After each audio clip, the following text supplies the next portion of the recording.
Hello students, I hope you all are fit and fine. So today students we are starting the fourth chapter of our history book and the name of the chapter is What Books and Burials Tell Us. So beta in this chapter we will read what are the various informations that we get from the old books and the burials. So here beta what do you understand by burials? Burials are the places where the dead people are being buried.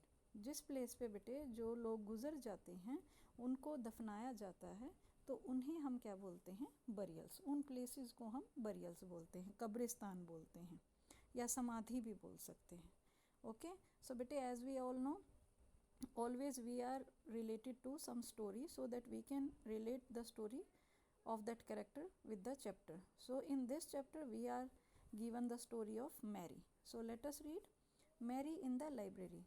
As the bell rang, the teacher asked the students to follow him because they were going to the library for the first time. तो बेटे जैसे ही bell बजती है तो जो teacher होते हैं Mary के वो उन सभी बच्चों को अपने साथ आने को कहते हैं. और वो कहाँ जा रहे थे, लाइब्रेरी. वो पहली बार जा रहे थे तो इस वजह से टीचर उन्हें अपने साथ लेके जा रहे थे. When Mary stepped inside, she found that the library was much larger than their classroom. तो जब मैरी ने अपनी लाइब्रेरी में एंटर किया तो उनको लगा कि जो लाइब्रेरी थी वो उनकी क्लासरूम से काफ़ी बड़ी थी. And there were so many shelfs and all full of books. तो वहाँ पर बेटे बहुत सारी रैक बनी हुई थी और सभी पे किताबें रखी हुई थी. In one corner was a cupboard filled with large old volumes. और एक कोने में एक छोटी सी अलमारी थी जिसमें मोटी मोटी किताबें भरी हुई थी. Seeing her trying to open the cupboard, the teacher said that cupboard has very special books on different religions. तो बेटे जब मैरी ने जाके उस कबर्ड को खोलने की कोशिश करी तो टीचर ने देखा तो उन्होंने उसको बताया कि बेटे उस अलमारी में अलग अलग धर्मों से जुड़ी हुई इम्पोर्टेंट किताबें हैं. तो अलग अलग धर्मों से जुड़ी हुई बेटे जैसे कि हिंदू धर्म की जो हमारी होली बुक होती है वो भगवद गीता होती है, मुस्लिम धर्म की कुरान होती है, सिख की गुरु ग्रंथ साहिब होती है और क्रिश्चियंस की बाइबल होती है. तो ऐसी कुछ बुक्स वहाँ पर रखी हुई थी. So do you know that we have a set of Vedas. तो यहाँ पे उनके मैरी के टीचर पूछते हैं बेटे कि क्या आपको पता है कि हमारे पास वेदों का भी संग्रह है. What are the Vedas, Mary wondered. अब मैरी को तो नहीं पता था कि वेदास क्या होते हैं. तो अब बेटे हम इस चैप्टर के थ्रू ये रीड करेंगे कि वेदास क्या थे. So let us read. One of the oldest books in the world. World में सबसे पुरानी जो बुक्स हैं वो कौन कौन सी हैं. You may have heard about the Vedas. There are 4 of them, the Rigveda, Samaveda, Yajurveda and Atharvaveda. तो बेटे यहाँ पे 4 ऐसे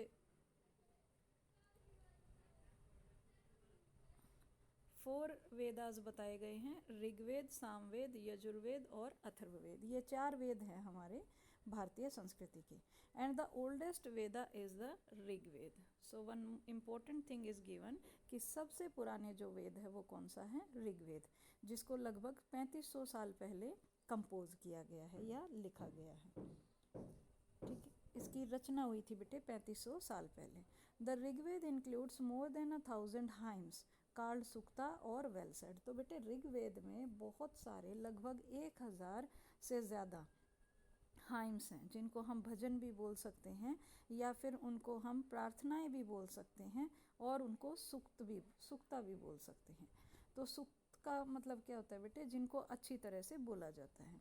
these hymns are in praise of various gods and goddesses. तो उस टाइम पे बेटे जो अलग अलग देवी देवता होते थे उनकी प्रेज में, उनकी बड़ाई में ये सूक्त जो है वो रचे जाते थे. उनकी बड़ाई में इनको बोला जाता था कि उनकी क्या क्या क्वालिटीज़ होती थी. 3 गॉड्स आर स्पेशली इम्पोर्टेंट, अग्नि, इंद्र एंड सोम. तो उस टाइम पे जो भगवान जो आग के देवता होते थे उनको अग्निदेव बोला जाता था, जो युद्ध के देवता होते थे उनको इंद्रदेव बोला जाता था. और सोम उस टाइम पे बेटे एक पौधा होता था जिससे एक स्पेशल ड्रिंक बनाई जाती थी तो उसकी भी गिनती देवताओं में होती थी. तो उस टाइम पे 3 इम्पोर्टेंट देव थे, अग्नि, इंद्र और सोम.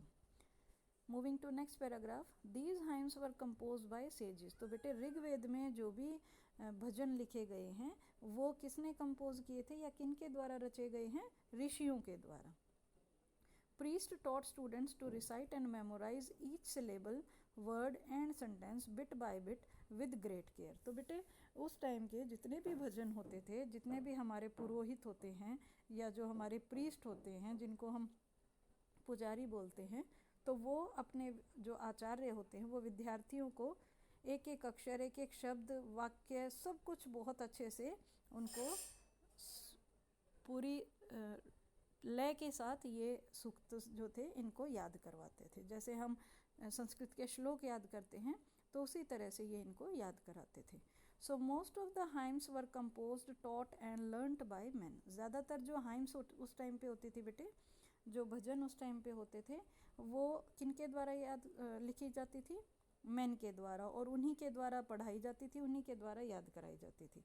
लेकिन a few were compose by women. कुछ ऐसी भी थी हाइम्स जो वुमेन्स लिखती थी उस टाइम पे। कुछ भजन या कुछ सूक्त ऐसे भी थे जिनको वुमेन्स लिखा करती थी। अब एक इम्पॉर्टेंट चीज़ है that the Rigveda is in old Vedic Sanskrit. मतलब बेटे जो ऋग्वेद है उसको पुरानी या वैदिक संस्कृत भाषा में लिखा गया है, जो कि आज के टाइम की जो हमारी संस्कृत भाषा है उससे काफ़ी डिफरेंट है। तो ऋग्वेद की लैंग्वेज क्या बताई गई है यहाँ पे? वैदिक Sanskrit. Moving to the next page, the books we use are written and printed। तो आज के टाइम पे बेटे जो भी हम बुक्स यूज़ कर रहे हैं वो लिखी हुई भी हैं और प्रिंट भी करी गई हैं। लेकिन उस टाइम पे the Rigveda was recited and heard rather than read. तो उस टाइम पे बेटे जो ऋग्वेद थे उनका उच्चारण किया जाता था और उनको सुना जाता था, बल्कि पढ़ा नहीं जाता था। तो ये हमें ऋग्वेद के बारे में क्वालिटी बताई गई है कि उस टाइम पे जो ऋग्वेद था बेटे सिर्फ उसको सुना और बोला जाता था, पढ़ा नहीं जाता था। It was written down several centuries after it was first composed and printed less than 200 years ago। तो सबसे पहले जब इसकी रचना हुई थी बेटे, सबसे पहले बहुत सदियों बाद इसकी रचना हुई थी, सबसे पहली बार इनको लिखा गया था। लेकिन इसका जो छापने का काम है वो मुश्किल से 200 साल पहले ही हुआ है, क्योंकि उस टाइम पे तो इतनी नॉलेज थी नहीं किसी को। तो लगभग 200 साल पहले ही बेटे इसको छापा गया है। ऊपर बेटे ये जो ब्लू कलर का पैराग्राफ दे रखा है इसमें बता रखा है कि संस्कृत और दूसरी लैंग्वेजेस उस टाइम पे भारत में यूज़ की जाती थी। और इसमें बताया है कि जो इंडो यूरोपियन लैंग्वेजेस थी, संस्कृत जो थी वो एक ऐसी लैंग्वेज का पार्ट माना जाता था जिसको इंडो यूरोपियन लैंग्वेज बोला जाता था। तो इसमें से जो इंडियन लैंग्वेजेस थी वो तो असमी, गुजराती, हिंदी, कश्मीरी, सिंधी, ये लैंग्वेजेस थी। एशियन लैंग्वेजेस में पर्शियन लैंग्वेज होती थी। यूरोपियन में English, French, German, Greek, Italian, Spanish ये होती थी। तो सभी में कॉमन वर्ड्स संस्कृत के यूज़ किए जाते थे। तो स्टार्टिंग में बेटे कुछ वर्ड ऐसे थे जो सभी में एक ही जैसे यूज़ किए जाते थे, तो इसीलिए इन भाषाओं को इंडो यूरोपियन भाषा बोला जाता था। और दूसरी जो लैंग्वेजेस अलग अलग पार्ट में भारत के में यूज़ की जाती थी वो थी तेलुगु, तमिल, कन्नड़, मलयालम। तो ये सभी साउथ में बोली जाती थी। जो झारखंड और सेंट्रल पार्ट में बोली जाती थी उनको ऑस्ट्रो एशियाटिक फैमिली से बोला जाता था, कि वहाँ पर बोले जाने वाली जो भाषाएं हैं वो ऑस्ट्रो एशियाटिक परिवार से जुड़ी हुई हैं। तो ये कुछ इन्फॉर्मेशन यहाँ पे हमें दी गई है। Now the next paragraph come, how historians study the Rigveda. तो हमारे जो इतिहासकार हैं बेटे उनको ऋग्वेद का अध्ययन उन्होंने कैसे किया, कैसे उन्होंने ऋग्वेद को पढ़ा। Historians like archaeologists find out about the past, but in addition to material remains, they examine written sources as well। तो बेटे जैसे हमारे जो हिस्टोरियंस थे, जैसे कि जो आर्कोलॉजिस्ट होते हैं, हालांकि उन्होंने हमारे पास्ट के बारे में पढ़ा है, लेकिन बहुत सारी जो चीज़ें दबी हुई मिली हैं उनसे उन्होंने ये ज्ञान प्राप्त किया कि हमारी हिस्ट्री में क्या हुआ। लेकिन उसके साथ साथ मतलब जैसे जो भी मॉन्यूमेंट्स उनको मिले, जो भी चीज़ें उनको मिली, तो उससे उन्होंने पास्ट के बारे में पता लगाया। लेकिन जो भी रिटन रिकॉर्ड्स उनको मिले हैं उनसे भी उन्होंने हिस्ट्री का पता लगाया है। Let us see how they study the Rigveda. तो अब हम ये रीड करेंगे बेटे कि उन्होंने ऋग्वेद कैसे पढ़ा। Some of the hymns in the Rigveda are in the form of dialogues. तो बेटे कुछ जो भजन हैं ऋग्वेद में वो किसकी फॉर्म में हैं, डायलॉग्स की फॉर्म में हैं। तो हमें ये हमेशा याद रखना पड़ेगा कि ऋग्वेद में जो भजन है वो किसकी फॉर्म में है, डायलॉग्स की। This is part of one such hymn, a dialogue between a sage named Vishwamitra and two rivers that were worshipped as goddesses. तो बेटे यहाँ पे आप नेक्स्ट पेज पे देखेंगे कि यहाँ पे विश्वामित्र और जो दो रिवर्स, उस टाइम पे बेटे रिवर्स को देवी का रूप माना जाता था, उनकी पूजा की जाती थी क्योंकि पानी की उस टाइम पे बहुत कमी थी, तो इसीलिए उनकी पूजा की जाती थी। तो बेटे ये जो पैराग्राफ है इसमें ये बताया गया है कि किस तरह से उस टाइम पे जो विश्वामित्र हैं वो नदियों से, जो ब्यास और सतलुज नदी हैं, उनसे प्रार्थना करते हैं कि आप अपना जो आपका फ़्लो है उसको थोड़ा सा धीमे रखें ताकि हम उसमें से पास कर सकें। तो बेटे इस तरह की जो हमारे जो हिस्टोरियंस हैं वो ये बताते हैं कि इस तरह की जो प्रार्थना थी ये उन एरियाज़ में ज़्यादा लिखी गई थी, इस तरह की स्टोरीज़ या डायलॉग्स जहाँ पर नदियाँ बहती थी, ठीक है। और वो ये भी बताते हैं कि जिस समाज में ऋषि रहते थे वहाँ पर घोड़े और गाय का बहुत ज़्यादा महत्व था, तो इसीलिए नदियों की तुलना उन्होंने अपनी पोएम में घोड़ों और गायों से की है। तो बेटे ये कुछ इन्फॉर्मेशन यहाँ पे दी गई थी। ऊपर आप देख सकते हैं ये एक मैन्युस्क्रिप्ट है जो कि ऋग्वेद का एक पेज है, ऋग्वेद की मैन्युस्क्रिप्ट का एक पेज है। और ये जो मैन्युस्क्रिप्ट है बेटे ये जो पेड़ का छाल होता है उस पर लिखी गई है और ये कश्मीर में पाई गई थी लगभग 150 साल पहले। तो ये ऋग्वेद का जो प्रिंट तैयार किया था उसको बनाने में काफ़ी हेल्पफुल हुई थी। और आज के टाइम पे एट प्रेजेंट ये महाराष्ट्र में पुणे की लाइब्रेरी में आपको मिल सकती है। So moving to the next page, cattle, horses and chariots. तो उस टाइम पे बेटे जो कैटल्स थी और जो हॉर्सेस थे और जो चैरियट्स क्या होते हैं, रथ, उनके बारे में हम रीड करेंगे कि कौन कौन सी चीज़ें उस टाइम पे थी। There are many prayers in the Rigveda for cattle, children and horses. तो उस टाइम पे बेटे ऋग्वेद में ऐसी बहुत सारी पोएम्स लिखी हुई हैं, बहुत सारी प्रार्थनाएं लिखी हुई हैं जो कि बेटों के लिए होती थी और कैटल्स के लिए होती थी और जो घोड़े होते हैं उनके लिए की जाती थी, क्योंकि बेटे उस टाइम पे यही तीनों चीज़ें इंपॉर्टेंट होती थी। Horses were yoked to chariots that were used in the battles which were fought to capture cattle। अब बेटे उस टाइम पे लड़ाइयाँ जो थी वो लड़ी जाती थी और इन लड़ाइयों में जो घोड़े थे उनको लड़ाई में रथ में बांध के यूज़ किया जाता था। और जो लड़ाई होती थी वो किस चीज़ के लिए होती थी, ज़्यादा से ज़्यादा मवेशियों को जीत कर लाए जाने के लिए, मतलब जो कैटल्स होती हैं उनको जीत कर लाने के लिए। Battles were also fought for land which was important for pasture and for growing hardy crops that ripened quickly such as barley। उस टाइम पे बेटे कुछ लड़ाइयाँ ऐसी भी होती थी, ऐसी लैंड के लिए भी होती थी जहाँ पर जो क्रॉप्स हैं वो बहुत जल्दी मतलब या तो हरे भरे पास्चर हैं, चरागाह हैं, या फिर वहाँ पर जो क्रॉप्स होती हैं वो जल्दी ग्रो कर सकती हैं, मतलब फर्टाइल लैंड होती है जो, उसके लिए भी लड़ाइयाँ लड़ी जाती थी। तो वहाँ पर कुछ हार्डी क्रॉप्स जो होती हैं, जैसे कि जो जल्दी तैयार होने वाली जो क्रॉप्स होती है जिनको ज़्यादा पानी की ज़रूरत नहीं होती है, तो ऐसी क्रॉप्स उगाई जा सकती थी जैसे जौ की crop. Some battles were fought for water and to capture people. कुछ जगह पर पानी के लिए भी लड़ाई की जाती थी और लोगों को बंदी बनाने के लिए भी लड़ाई की जाती थी। तो उस टाइम पे बेटे ये सभी रीजंस के लिए लड़ाई की जाती थी।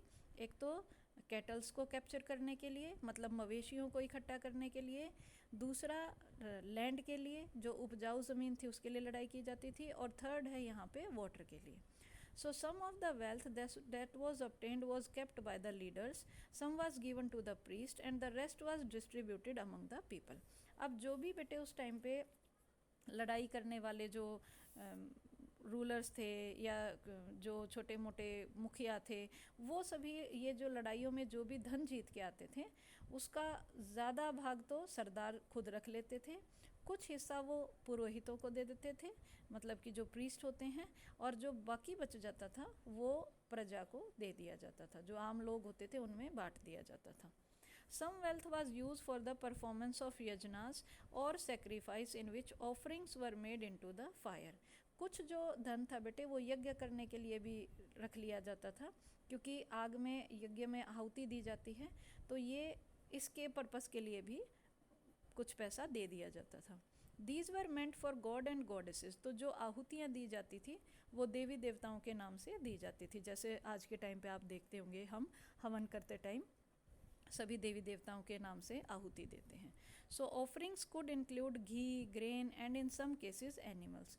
तो उस टाइम पे बेटे जो भी आहुति दी जाती थी वो घी की, अनाज की, और कभी कभी तो जानवरों की भी आहुति यज्ञ में दी जाती थी. So most men took part in these wars. There were no regular army, but there were assemblies where people met and discussed matters of war and peace.